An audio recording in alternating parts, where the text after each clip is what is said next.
Your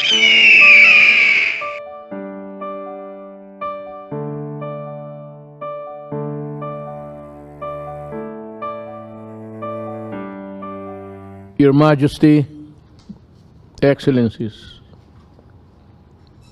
I extend also my warm welcome to His Excellency Muhyiddin Yassin, the Prime Minister of Malaysia.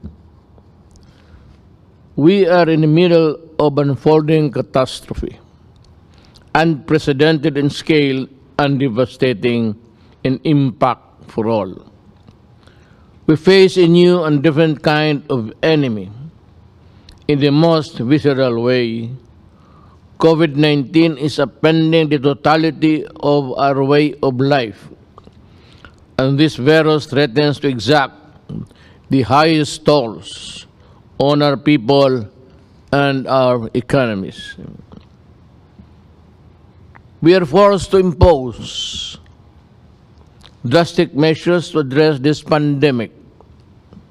We ask our people to distance from each other and stay home. We reduce social economic activities to the barest minimum. And we close our borders, creating barriers for mobility and trade.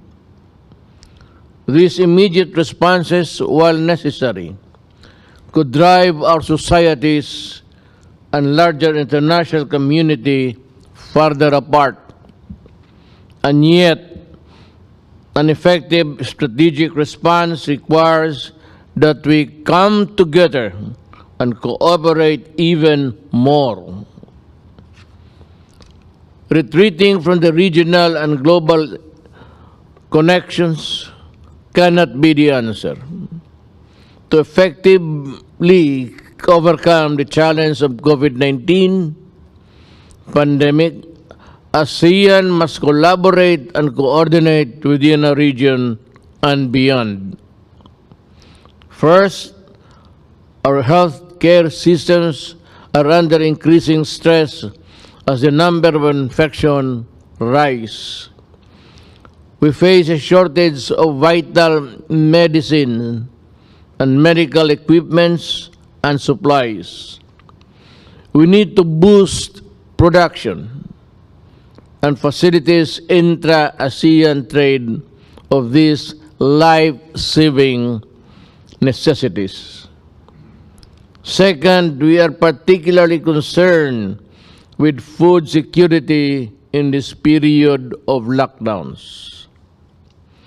Our most urgent priority is ensuring sufficient supply of rice for our people. ASEAN must remain open for trade, crisis or no crisis, as no country can stand alone. Let us thus therefore ensure that the supply chain connectivity and the smooth flow of goods within our reach. Food security is in the maintaining social, economic, and political stability, especially at a time of great difficulty of our people.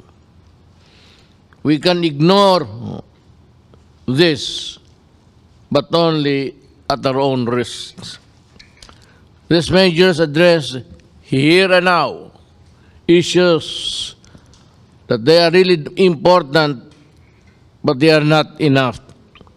We have to look ahead, and this brings me to the third point. Without a vaccine or a cure, we can only delay the spread of the disease. But containment in whatever form and degree will have staggering socioeconomic implications for all of us.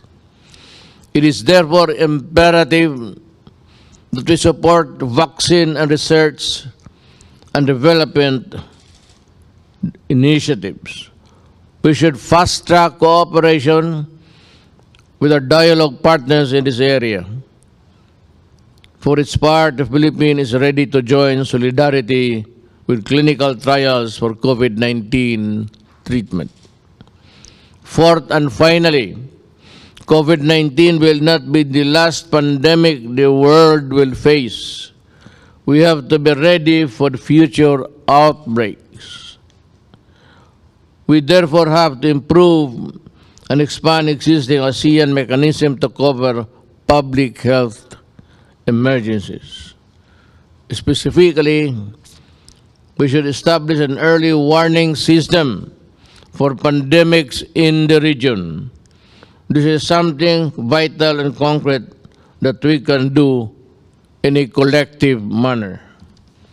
In this context, we welcome Thailand's proposal to establish a COVID-19 ASEAN Response Fund. Your Majesties, Excellencies, this emergency has triggered a crisis of solidarity in the other parts of the world.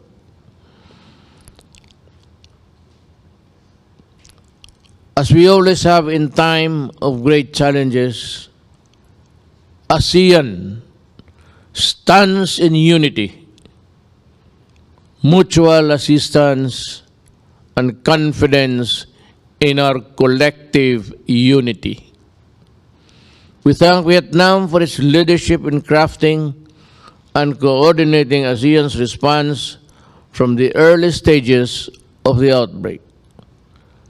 We appreciate the generosity and support of our brothers and sisters in ASEAN, particularly Brunei, Jerusalem, and Singapore, for the timely assistance.